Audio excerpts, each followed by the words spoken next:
BRS ప్రభుత్వంలో కేసీఆర్ గారి హయాంలో అప్పుడు 55 కిలోమీటర్ల మూసీని డెవలప్మెంట్ బ్యూటిఫికేషన్ కానీ పునరుజ్జీవం కానీ ఎట్లా చేద్దామనుకున్నారు ఏందని మొత్తం ప్రణాళిక అప్పుడే చేసి పెట్టినాక ఒక్క ఇల్లు కూడా డిమాలిష్ చేయకుండా ఒక్క గుడిసె కూడా తీసేయకుండా మూసీని ఒక 5 కిలోమీటర్ల పైలట్ ప్రాజెక్ట్ కింద అప్పుడు కొంత మేము బ్యూటిఫికేషన్ కింద కేటీఆర్ గారి హయాంలో జరిగింది.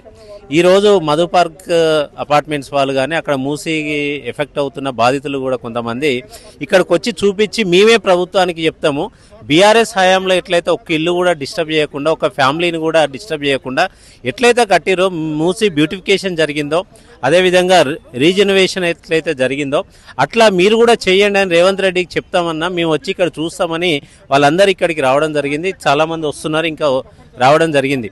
వాళ్ళు ఏమంటున్నారంటే ఇక్కడ ఎట్లయితే జరిగిందో వాకింగ్ ట్రాక్లు కానీ పార్కులు కానీ రోడ్లు కానీ అదేవిధంగా బీఆర్ఎస్ హయాంలో చేసిన 14 బ్రిడ్జిలు కానీ అదేవిధంగా మూసీలో ఉన్న మురికి నీటిని శుద్ధి చేయడానికి ఎస్టీపీలు మనం 3,800 కోట్లతో ఎస్టీపీలు పెట్టి 100కు 100% నీటిని శుద్ధి చేసే విధంగా అప్పుడే మొత్తం ప్రణాళికలు అయిపోయినాయి. ఎస్టీపీలు కన్స్ట్రక్షన్ కూడా అయిపోయినాయి. అదేవిధంగా కాళేశ్వరంతో గోదావరి నీళ్ళని కొండపోచమ్మ సాగర్ నుంచి గండిపేట నుంచి మూసీలో కలిపి నీళ్ళను మొత్తం కూడా మురికి నీళ్ళను మొత్తం శుద్ధి చేసే విధంగా ప్రణాళికలు అన్నీ జరిగిపోయినాయి. అన్ని విధాలుగా మూసీ బ్యూటిఫికేషన్ కానీ అటు పునరుజ్జీవానికి కానీ మొత్తం ప్రణాళికలు అయిపోయినాయి కదా. దాన్నే కంటిన్యూ చేస్తే మనకి ఒక్క ఇల్లు కూడా ఒక ఫ్యామిలీ కూడా ఎవరికి కూడా ఇబ్బంది లేకుండా అయిపోతుంది కదా. ఎందుకు రేవంత్ రెడ్డి కొత్తగా 1,50,000 కోట్లని 5,000 కోట్లతో విగ్రహం అని ఉన్న అపార్ట్మెంట్లను ఎందుకు డిస్టర్బ్ చేయాల్సిన పరిస్థితి వస్తుంది? ఇక్కడే చూస్తే మనం ఇదే మూసి ఒడ్డున ఈ నాగోల్లో ఇక్కడనే ఎన్విరాన్ అపార్ట్మెంట్స్ అని ఉంటుంది, దాని పక్కన ఎన్విరాన్ టవర్స్ అని ఉంటుంది, దాని పక్కనే మూసి పక్కనే ఉన్నా కూడా దాన్ని కొంత కూడా డిస్టర్బ్ కాకుండా మూసి బ్యూటిఫికేషన్ ప్లాన్ చేశారు కదా. అదేవిధంగా ఈరోజు మధు పార్క్ అపార్ట్మెంట్స్ కూడా పోకుండా మీరు చేయండి, చేస్తే మీరు సహకరిస్తామని ఆ ప్రజలు కూడా అంటున్నారు. దయచేసి ఇప్పటికైనా రేవంత్ రెడ్డి గారు అర్థం చేసుకోవాలి. 10,000 కోట్లతోని మూసి బ్యూటిఫికేషన్ కోసం మొత్తం కేసీఆర్ గారు ప్రణాళికలు చేసి పెట్టారు. 14 బ్రిడ్జిలకు కానీ వాటి కింద చెక్ డ్యాములు కానీ అదేవిధంగా పార్కులు వాక్వేలు రోడ్డు అదేవిధంగా మంచినీళ్ళు వచ్చే విధంగా గోదావరి నీళ్ళు వచ్చే విధంగా అన్ని రకాలుగా ప్లాన్ చేశారు. ఆ ప్లాన్ ప్రకారం మీరు చేయండి, ఎవరికి ఏ ఇబ్బంది ఉండదు. మీరు విగ్రహాలు కట్టుకోండి, మంచి బ్యూటిఫికేషన్ ఇంకెక్కడైనా చేసుకోండి, టూరిజం డెవలప్ చేయండి, ఫ్యూచర్ సిటీలో చేయండి ఇవన్నీ. కానీ ప్రజల్ని ఇబ్బంది పెట్టి ప్రజల ఇల్లులు కూలగొట్టి గాంధీ విగ్రహం కట్టమని గాంధీ ఏనాడు చెప్పలేదు. గాంధీ మనవడు కూడా దీన్ని వ్యతిరేకిస్తున్నాడు. కాబట్టి మీరు దాన్ని ఇప్పటికైనా విరమించుకుంటే ఈ ప్రతిపాదన మంచిదని మీకు విజ్ఞప్తి చేస్తాం. ఎందుకు అవుతుందంటే రేవంత్ రెడ్డి చిత్తశుద్ధి బ్యూటిఫికేషన్ మీద కాదు, మూసీ బ్యూటిఫికేషన్ మీద చిత్తశుద్ధి ఉంటే వాళ్ళు దీన్నే కంటిన్యూ చేస్తుండే. వాళ్ళకు ఉన్న చిత్తశుద్ధి బ్యూటిఫికేషన్ కాదు, లూటిఫికేషన్ మీద. అంటే 1,50,000 కోట్లు పెట్టి బడ్జెట్ పెట్టి దాంట్లో 1,00,000 కోట్లను దోచుకునే ప్రయత్నం చేస్తారు.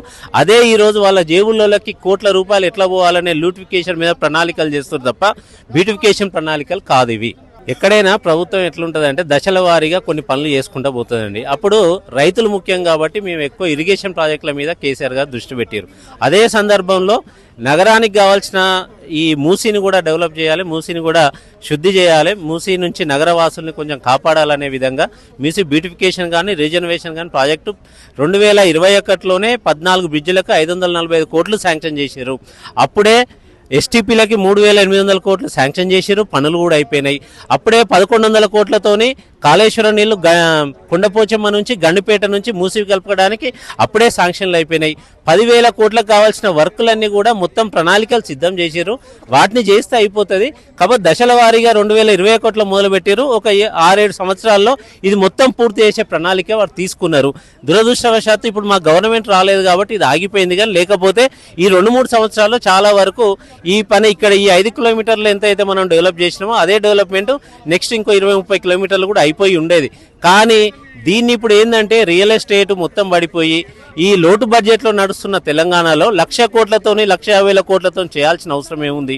ఫస్ట్ 50,000 కోట్లు అన్నారు వాళ్ళే, తర్వాత 1,00,000 కోట్లు అన్నారు వాళ్ళే, తర్వాత 1,50,000 కోట్లు అన్నారు. కనీసం డిపిఆర్ లేకుండా బడ్జెట్ ఎందుకు వెతుక్కుంటూ పోతుంది అంటేనే ఆ మాటల్లోనే మనకు అర్థమవుతుంది వాళ్ళ కుంభకోణం ఏంది అనేది, ఎంత దోచుకోవడానికి ప్లాన్ చేశారు అనేది ఆ మాటల్లోనే మనకు అర్థమైంది. ఇది కేవలం లూటిఫికేషన్, ఇది ఎట్టి పరిస్థితుల్లో బ్యూటిఫికేషన్ కాదు. వాళ్ళు బ్యూటిఫికేషన్ కోసమే ప్రణాళికలు చేస్తున్నారు, మూసీ బ్యూటిఫికేషన్ కాదు అనేది మేము స్పష్టంగా తెలియదలుచుకున్నాం.